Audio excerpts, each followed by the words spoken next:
यश जी, आवाज आ रही है? मुझे आपकी आवाज आ रही है। जी जी, अब आ रही है आपकी भी आवाज।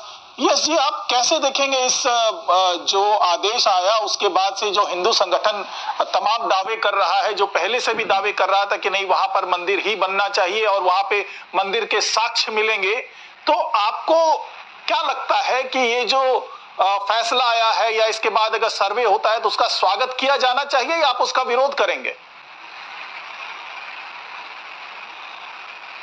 देखिए, पहले तो मैं ये समझना चाहूंगा कि मुझसे पहले जो वक्ता बोल रहे थे वो भारतीय जनता पार्टी के वक्ता बोल रहे थे। जी हाँ। या भारतीय जनता पार्टी अदालत में गई है, जिस तरीके से वो कह रहे थे कि हम तो अदालत में गए हैं? क्या भारतीय जनता पार्टी अदालत में गई है, जिस तरीके से वो बात कह रहे थे? क्या भारतीय जनता पार्टी का कोई पक्ष है उसमें? तो ये जनता को गुमराह करना, ये भारतीय जनता पार्टी का काम है। एक तरफ भारतीय जनता पार्टी के मुख और सोच आरएसएस, जिसके प्रमुख मोहन भागवत हैं, वो कहते हैं आपसी सहमति से सारा काम होगा, ज्ञानव्यापी भी आपसी सहमति से होगा। अभी जून 2022 में उन्होंने कहा, 2 महीने बीते नहीं और भारतीय जनता पार्टी के लोग जो अपने आप को आरएसएस के अनुशासित व्यक्ति कहते हैं, जो फौज से भी ज्यादा जल्दी तैयारी कर लेते हैं, ऐसा उनके वक्तव्य आते हैं मोहन भागवत जी के, कि 3 दिन से ज्यादा जल्दी ये लोग तैयारी कर लेते हैं। तो ये अपने आप में अनुशासित नहीं है। मुझे ऐसा लगता है कि एक तरफ इन्हें राजनीतिक रूप से बयान देना चाहिए और निजी वक्तव्य को अलग रखना चाहिए। क्या भारतीय जनता पार्टी न्यायालय में गई है? क्या भारतीय जनता पार्टी की ये सोच है? तो स्पष्ट करें। दूसरी बात, अभी हमारे एक वकील साहब बैठे हुए हैं, उन्होंने कहा एक नारा था, एक धक्का और दो, मथुरा काशी बाकी है। अभी बहुत सारे पुराने नारों को याद दिला रहे थे। तो मुझे ऐसा लगता है कि न्यायालय में एक व्यवस्था है और न्यायाधीश इस बात को विशेष ध्यान रखते हैं कि अगर किसी को कानून की जानकारी और अगर वो कानून तोड़ता है तो उस पर सख्त कार्रवाई होती है। क्योंकि उसको कानून की जानकारी थी और फिर भी उसने कानून तोड़ा है, तो ये गंभीर अपराध माना जाता है। तो उसी तरीके से हमारे वकील साहब अगर ये बात करते हैं कि कानून तोड़ने की बातों को पक्षधर रखते हैं, क्या मथुरा काशी बाकी है, झांकी है, जिस तरह के वक्तव्य को अगर बरगलाने की बातों को यहाँ पर पेश कर रहे हैं, उन्हें अपना कानूनी पक्ष रखना चाहिए, बेहतर ढंग से रखें, सब स्वागत करेंगे। और पूर्व में भी जो कानूनी फैसले आए हैं, सबने उसका स्वागत किया है। कानून में अपना पक्ष और विपक्ष चलता है, हर आदमी अपना पक्ष रखता है। न्यायालय अगर उन बातों से संतुष्ट होता है तो उन सब चीजों के दृष्टिकोण रखते हुए फैसला देता है और उस फैसले का सब लोग स्वागत करते हैं। एक कड़ी होती है, जैसा कि अभी जिला न्यायालय को आदेश दिया है इलाहाबाद हाईकोर्ट ने, जिला न्यायाधीश के किसी फैसले से कोई व्यक्ति असंतुष्ट होगा तो वो उच्च न्यायालय में जाएगा, उच्च न्यायालय के फैसले से कोई असंतुष्ट होगा तो सर्वोच्च न्यायालय में जाएगा। तो ये प्रक्रिया है हमारे यहाँ न्याय पाने की। तो कोई व्यक्ति अगर किसी फैसले से असंतुष्ट होगा तो वो अपने पक्ष को रखेगा।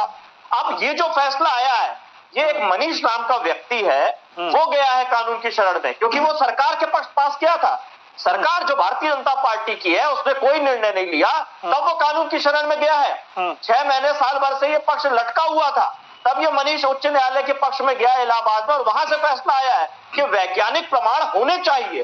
तो इस बात के लिए कोई विरोध नहीं करेगा कि कोई व्यक्ति न्यायालय में गया और न्यायालय ने कोई आदेश दिया है, वैज्ञानिक प्रमाण आने चाहिए, तो वैज्ञानिक प्रमाणों को आने दीजिए। लेकिन उनके साथ छेड़छाड़ हो, एक पक्षीय कार्रवाई हो, तो उस पर सवाल उठेंगे। हम चाहते हैं न्यायालय जो भी फैसला दे उसको सब लोग माने और न्यायालय में उचित तरीके से सभी लोगों के पक्ष आने चाहिए।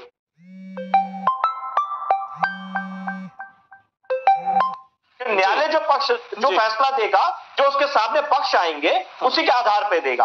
भारतीय जनता पार्टी की सरकार ने ज्ञानवापी मसले में भी चीजों को उलझाने की कोशिश करी और अयोध्या में भी इन्होंने चीजों को उलझाने की कोशिश, अभी फिर उलझाने की कोशिश कर रहे हैं। जो सरकार का नैतिक दायित्व है हमारा, उससे भागते हुए दूसरी चीजों से बरगलाने का हमारा जवाब ले लीजिए। हाँ ठीक है, दीजिए जवाब। जी देखिए, इन्होंने अभी समाजवादी पार्टी के साथी यश जी ने 3 बातें कही। पहला तो उन्होंने आरोप लगाया भारतीय जनता पार्टी के ऊपर, क्या भारतीय जनता पार्टी पक्षकार है। दूसरा आरोप उन्होंने लगा दिया आदरणीय अधिवक्ता महोदय पे कि उन्होंने उनको अपना पक्ष रखना चाहिए। अधिवक्ता साहब, तीसरी बात, अरे चुप रहिए, जवाब दे रहा हूँ, सुनिए। दूसरे की वकालत मत कीजिए, आप अपना बताइए क्या भारतीय जनता पार्टी सुनिए, यस जी सुन लीजिए, आपको मैं जवाब ही दे रहा हूँ, सुन लीजिए। तीसरी बात इन्होंने कही कि न्यायालय का सम्मान होना चाहिए। तो आप तो पार्टी है नहीं, अगर आप कह रहे हैं न्यायालय का सम्मान होना चाहिए, न्यायालय में अगर अच्छी बात है, आप भी उसमें पार्टी नहीं है। तो अगर हमने ये बात कही भारतीय जनता पार्टी के नेता प्रवक्ता होने के नाते, पूछा तो आपको आपत्ति क्या है? पहली बात सुन लीजिए, सुनिए, जवाब दीजिए। अरे भाग्य मत जवाब आपका सवाल नहीं सुना, जवाब सुन लीजिए। मैं जवाब दे रहा हूं, आपकी बात का जवाब दे रहा हूं। तो आपका क्या पक्ष है? चुप करिए, मेरा जवाब दिया है, इन्हें चुप करिए, मेरा जवाब लीजिए। तो ये स्वयं गुमराह है, ये पूरी पार्टी गुमराह है, और औरंगजेब के नाम से भड़क उठते हैं ये लोग, कुर्सी छोड़ के ऊपर उछल जाते हैं, लगे उसी औरंगजेब को सम्मान कर रहे हैं बैठ के। ये मनीष उसी औरंगजेब का किसने किया था? चैनल पे बैठ के सम्मान कर रहे हैं, दूसरी बात यश जी सुन लीजिए, यश जी सुन लीजिए। आप कह रहे हैं औरंगजेब को कहां से ले आए? आप कह रहे हैं को कहां से ले आए? क्या औरंगजेब को लेकर बात हो रही है? न्यायालय को लेकर बात हो रही है? औरंगजेब को ले आए, वैज्ञानिक मंदिरों को तोड़ने वाला औरंगजेब था, आपको कुछ मालूम ही नहीं है। ये मंदिरों को सबसे ज्यादा सब कुछ आपको मालूम है। मैं बताऊं, बता दीजिए 2020 में औरंगजेब ने कितने मंदिर तोड़े, राय से गिरफ्तार किन लोगों को किया है? नाम बताओ। औरंगजेब ने कितने मंदिर तोड़े बताइए, गिरफ्तार किया इसी मसले पे। और दूसरी बात ये जन्मभूमि में दर्शन करना जाना चाहते थे। भागिए मत इधर उधर मत भाग नहीं रहा, मैं तो सवाल कर रहा हूँ, भाग तो आप रहे हैं, विषय पे रहिए, विषय नाम लेके भाग आप रहे हैं, विषय पे रहिए, मुसलमान आप करना चाहते हैं, विषय पे रहिए, विषय पे विषय आप। भारतीय जनता पार्टी क्या न्यायालय में गई है? आप कह रहे थे कि हम लोग न्यायालय में गए, आप गए हैं? आप न्यायालय में गए क्या? निश्चित तौर पे आप गए हैं क्या? भारतीय न्यायालय में गए हैं क्या? ठीक है, यस ठीक है, हमारे साथ मुस्लिम पर्सनल लॉ बोर्ड के सदस्य भी जुड़ गए हैं। आप ठीक है, कैसे कह सकते हैं कि हम सम्मान करते न्यायालय का? न्यायालय जो फैसला देगा वही बात आप है, ठीक है, चलिए यस जी, केसी जैन जी, ठीक है, आगे बढ़ते। जो बहुत अहम पक्ष है, हमारे साथ मुस्लिम पक्ष भी जुड़ चुका है। तो सम्मानजनक बात कीजिए कि न्यायालय का सम्मान न करें। यस जी, थोड़ा सा मौका दीजिए। भी कही ना, आप ठीक है, जैन साहब, यस जी, थोड़ा सा मौका दीजिए, सुन लीजिए, आपके पास वापस आएंगे। हिंदू की आस्था का विषय है ये। और दूसरी बात, हिंदू हो या ना हो, क्यों ना वो मुसलमान हो, क्यों ना वो सिख हो, क्यों ना वो ईसाई हो, इसी मनीष नास्तिक व्यक्ति हो, इसी मनीष को न्यायालय में गया है, आप क्यों गिरफ्तार किया? अगर नास्तिक व्यक्ति हो, क्यों गिरफ्तार किया जब एक कृष्ण जन्मभूमि में दर्शन करने जाना चाहता था? नहीं, उसने गिरफ्तार नहीं हुआ, ये हिंदू नहीं था। होने का कारण अलग है।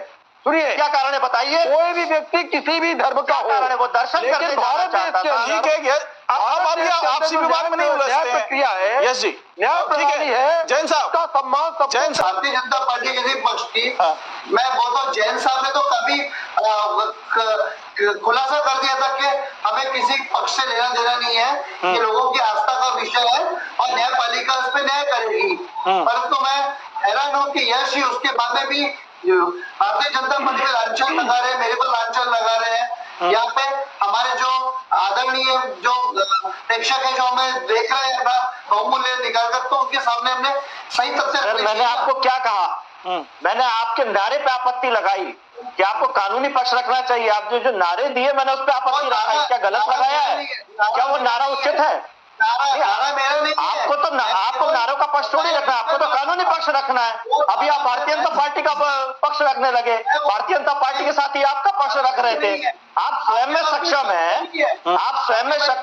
है कि कानूनी पक्ष बेहतर तरीके से रख सकते हैं। हम आपसे उम्मीद करते हैं आप ये कानूनी पक्ष रखने के लिए आए हुए हैं। राजनीति के लिए भारतीय जनता पार्टी के साथ ही भारतीय जनता पार्टी की बात रखेंगे, मैं समाजवादी पार्टी की बात रखूंगा।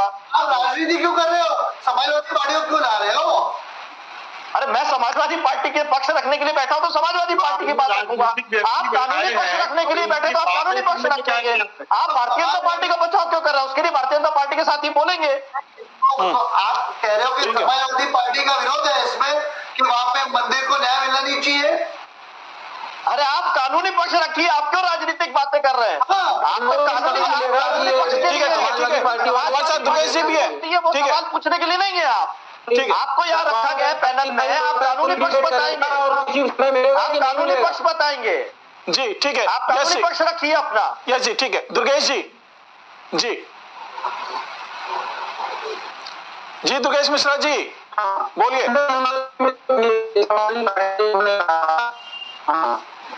ये कहा कि बीजेपी ने वहां कोई मुकदमा नहीं दाखिल किया था। जैसे हमारे देश की सेना सीमा पर लड़ती है और हमारे देश की सेना जब जीतती है तो आम हिंदुओं को, आम हिंदुस्तानी को खुशी होती है। इसका ये मतलब नहीं कि आम हिंदुस्तानी वहां सीमा पर बंदूक लेके खड़ा। हिंदुओं ने भारतीय जनता पार्टी को हिंदू हित के लिए सत्ता पर बैठाया और हिंदू समाज उसका समर्थन करता है, उसीलिए वो सत्ता पर है। और मनीष यादव जिन्होंने ये मुकदमा दाखिल किया, वो भगवान कृष्ण के न्याय मित्र की तौर पर, उन्होंने भगवान कृष्ण के रिप्रेजेंटेटिव के तौर पर मुकदमे में वो पक्षकार बने। तो सिर्फ मनीष यादव जी ही जो है वो भगवान कृष्ण के मित्र नहीं है। उसको गिरफ्तार किसने किया? भारतीय जनता पार्टी की सरकार ने गिरफ्तार किया 25 लोगों के साथ में।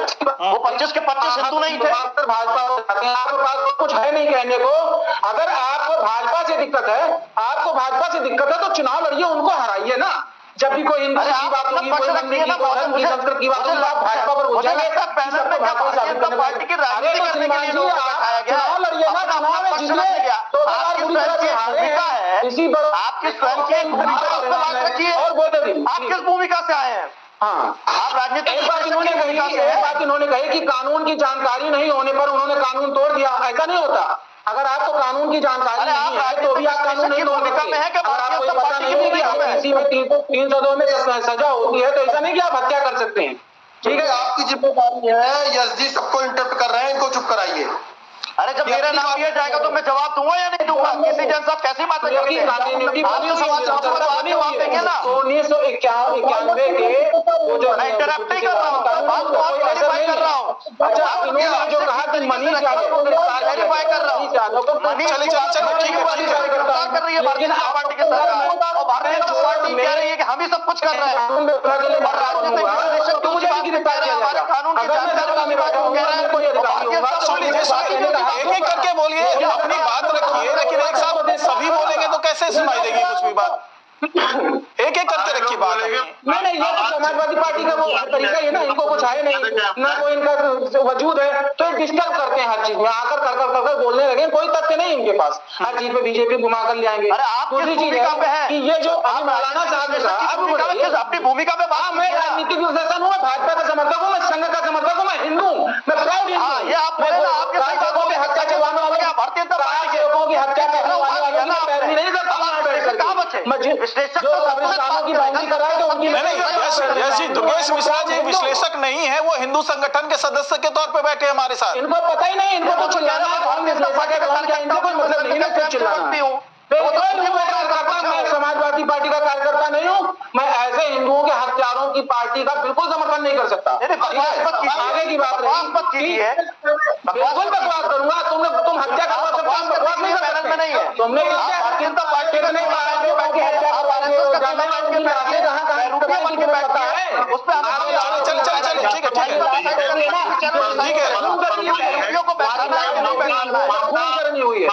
न्यायपालिका से कौन, मैंने आपको निमंत्रण दिया है? ठीक है, अच्छा आप कर रहे हैं, हत्यारा बता रहे, किस पे हत्या का मुकदमा कर रहे हैं? भारतीय जनता पार्टी वाला तो सुननी पड़ेगी। आप हैं क्या? यस जी के बाद हमने आवाज लगाया। ठीक है, मैं संप्रदाय अपने संप्रदाय की मैं बात करूंगा, आप मेरी जबान आपसे पूछ के मैं बात नहीं करूंगा। आगे बढ़िए। अभी मौलाना साहब, चलिए नूर अहमद जी को, ठीक है, यस भाटिया जी। देखिए, जो कानूनी रूप में बात हो रही है, अभी भारतीय जनता पार्टी के साथी भी बैठे हैं और आरएसएस के और भारतीय जनता पार्टी के और हिंदू पक्ष के और पता नहीं कौन कौन से रूप में भी एक ही व्यक्ति बैठे हुए हैं। तो सवाल ये उठता है कि न्यायपालिका का सभी लोग सम्मान करते हैं। अधिवक्ता महोदय बैठे हैं, वो तो बेहतर तरीके से सम्मान करते होंगे। तो सभी लोग सम्मान करते हैं और सब उसके निर्णय का स्वागत करते हैं, कहीं कोई विरोध नहीं है उस बात का। लेकिन हमारे देश के बड़े नेता, जब साउथ के एक मंदिर की बात आती है, महिला प्रवेश की बात आती है, तो वो ये कहते हैं न्यायालय हमारे पक्ष में दखलंदाजी ना करे। उसमें क्या प्रतिक्रिया देंगे? तब हिंदुओं का धर्म खतरे में नहीं आता है? क्या महिलाओं को अधिकार नहीं बचता है कि मंदिर में प्रवेश करें? क्या बहुत सारी प्रथाओं को बदला नहीं किया है, जैसे सती प्रथा बदली गई है? तो ये इस तरीके की बातें करना कि एक तरफ हम न्यायालय पे विश्वास करते हैं और एक तरफ हम न्यायालय की बातों को इस तरीके से नहीं मानते हैं, लेकिन ये बड़ा दोहरा रवैया है भारतीय जनता पार्टी के नेताओं का। लेकिन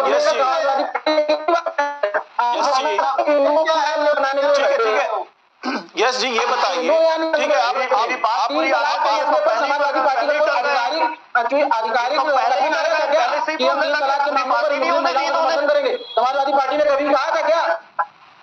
ये तो पहले ही डर गए, बोलने ही नहीं दे रहे, पूरी बात ही नहीं सुने। दुर्गेश जी बात कर रहे थे। दुर्गेश जी मौका दीजिए यश जी को बोलने दीजिए, उसका फिर केसी जैन जी के पास जाएंगे।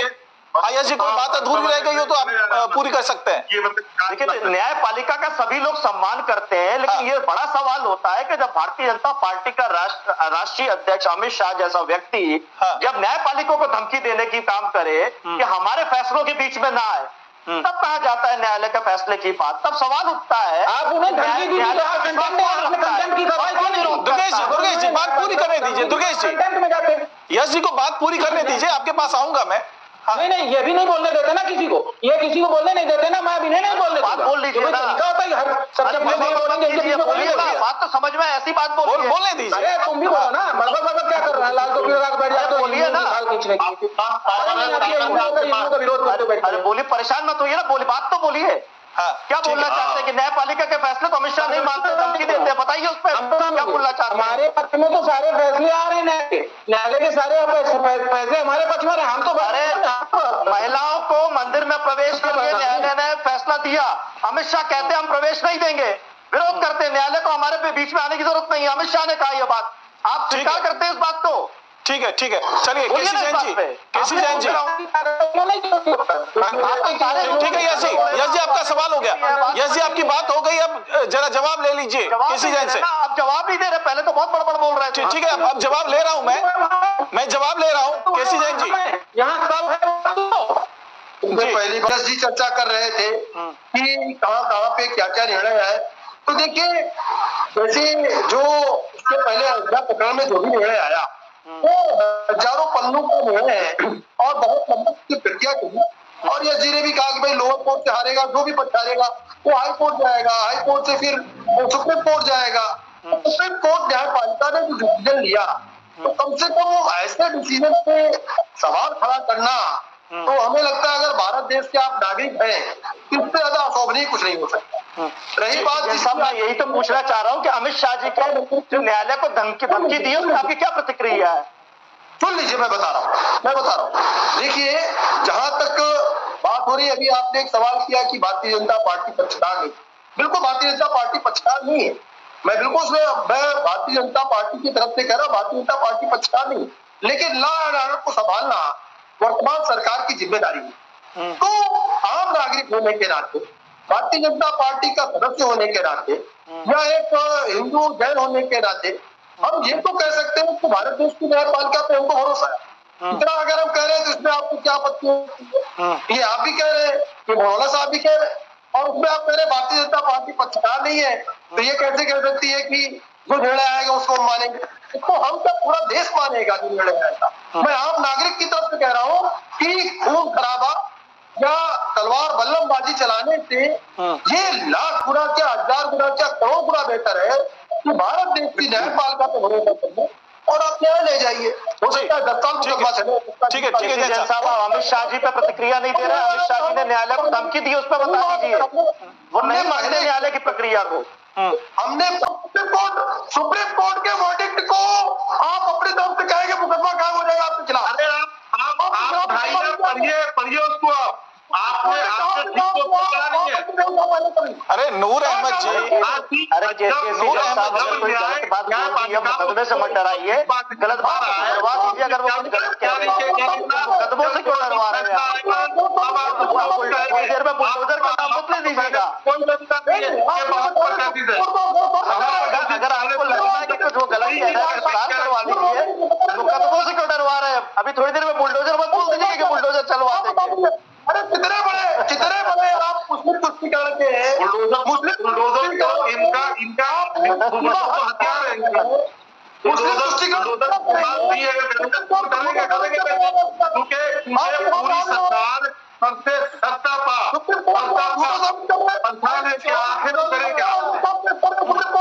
लोगों को डराने के लिए बुलडोजर, आपको डराने के लिए मुकदमे गुस्सा आ रहा है केसीआर साहब आपके, लेकिन अमित शाह जी के लिए कुछ नहीं बोल पाया। जो न्यायालय को धमकी दे रहे हैं, न्यायालय को धमकी दे रहे हैं कि न्यायालय आपके बीच में ना बोले, उसके फैसले को चैलेंज कर रहे हैं, उसके लिए आप कुछ नहीं बोल पाए और इसका आपको इतना गुस्सा आ रहा है।